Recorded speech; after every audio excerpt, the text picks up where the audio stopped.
नमस्कार, सुबह सवेरे में एक बार फिर से आपका बहुत-बहुत अभिनंदन करते हैं और शुरुआत इस बात से करते हैं कि सरकार बनने की, बदलने की कवायद तो हो गई। सुबह सवेरे जिस तरह से हम आपको खबर बताए थे कि बिहार की राजनीति में कुछ भी हो सकता है और ये खेल अंततः हो गया। आपको बता दें कि 2020 के चुनाव परिणाम आने के बाद से ही भारत लाइव लगातार ये बात कह रहा है कि सरकार की उम्र बड़ी छोटी है और हो सकता है कि 2015 से 2017 से भी छोटी हो। सरकार गिरने और बने रहने के बीच की जो सबसे बड़ी कड़ी थी, उस कड़ी में कई ऐसे पेंच थे जिसे खोलना नीतीश कुमार के लिए ज़रूरी था।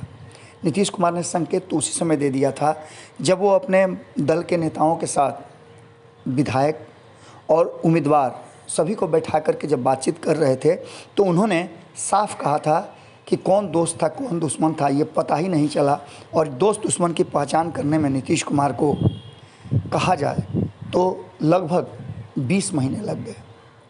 इन 20 महीनों में नीतीश कुमार ने क्या कुछ किया वो आपने देखा। पहले तो सबसे पहले उन्होंने अपने लौकुश समीकरण को साधने का प्रयास किया और उसके बाद बिहार की जनता में बार बार ये संदेश देने का काम किया कि भारतीय जनता पार्टी उनका पूरा सहयोग नहीं कर रही है।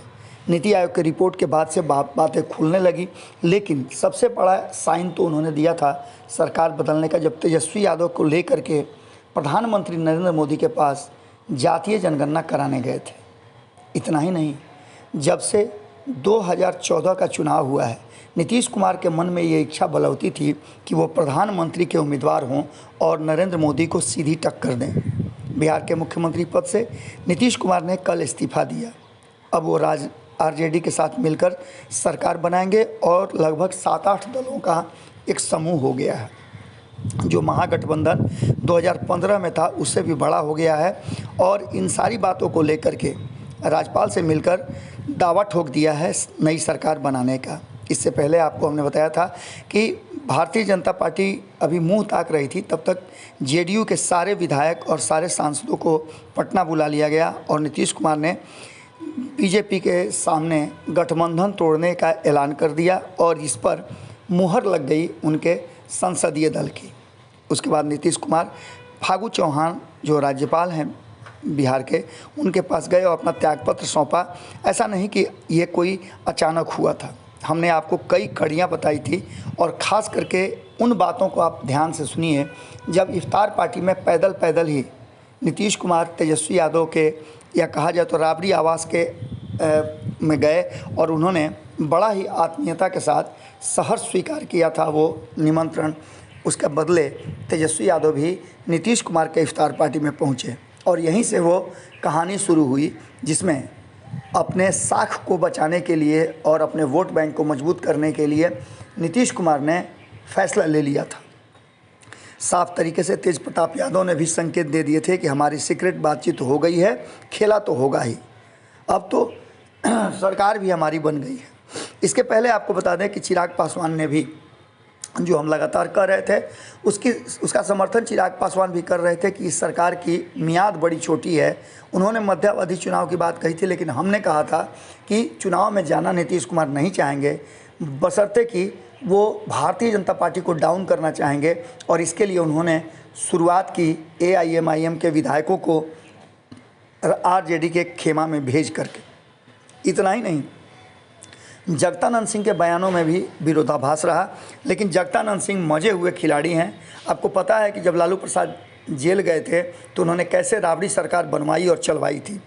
जगदानंद सिंह ने साफ तरीके से कई बार कहा कि हमने न्योता तो दिया नहीं है, लेकिन यदि हमारी शर्तों पे तेजस्वी यादव को मुख्यमंत्री बनाने के शर्त पर नीतीश कुमार आते हैं तो हमें कोई आपत्ति नहीं होगी। वो समाजवादी विचारधारा के लोग हैं। एक बार फिर से समाजवादियों का जुटान होगा और अंततः भले ही तेजस्वी यादव मुख्यमंत्री न बने, लेकिन इतना तो तय मान के चलिए कि जो खेल करना था जगदानंद सिंह ने कर दिया। इसमें सबसे बड़ी भूमिका आपको बता रहे हैं कि कुछ युवाओं की भी रही है।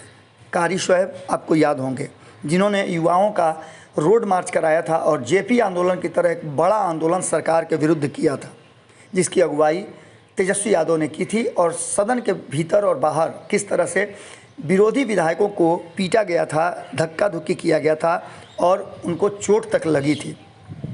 इन सारी बातों को लेकर के तेजस्वी यादव जो 2015 में नीतीश कुमार का हाथ पकड़ करके राजनीति में प्रवेश किए थे, संपादक नमन मिश्रा जी कहते हैं कि एक बार फिर उन्हें मौका मिल गया है। वो तो लगातार इस बात को कहते आ रहे हैं 2020 से ही, और हम अपनी चर्चाओं में इसके लिए बदनाम भी रहे हैं कि आरजेडी से हमें पैसे मिलते हैं, लेकिन बिहार की हकीकत जो थी उसे हम बहुत दूर से और करीब से देख रहे थे।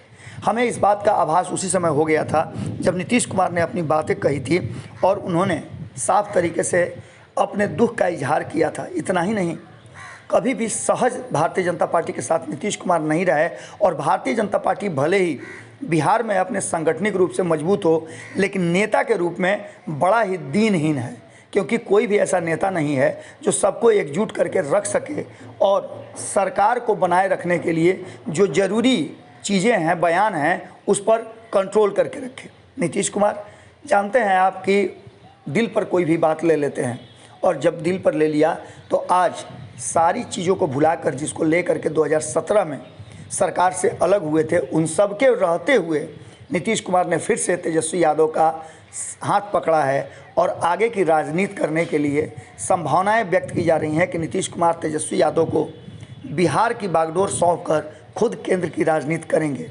आज शपथ ग्रहण समारोह है और इस शपथ ग्रहण समारोह में किसे किसे स्थान मिलेगा, कौन कौन किसके रडार पर है, कौन कौन लोग मंत्री बनेंगे और किसे कौन सा विभाग मिलेगा, ये सारी बातें हम आपको शपथ ग्रहण से पहले खुल करके बताएंगे। जुड़े रहिएगा भारत लाइव के साथ।